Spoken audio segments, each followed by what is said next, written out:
বাংলাদেশের মোট তৈরি পোশাক রপ্তানির প্রায় ৮১%ই আসে ট্রাউজার, টি-শার্ট ও নিট শার্ট, সোয়েটার, শার্ট ও ব্লাউজ এবং অন্তর্বাস থেকে। তবে গেল ২ অর্থবছরে এসব পণ্যের রপ্তানি কমেছে।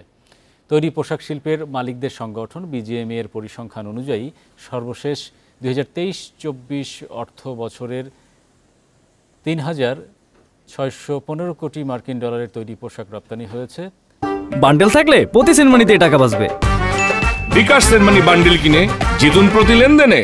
তার আগে ২০২১-২২, ২০২২-২৩ অর্থ বছরে রপ্তানি হয়েছে যথাক্রমে ৪,২৬১ এবং ৩,৮১৪ কোটি ডলারের তৈরি পোশাক।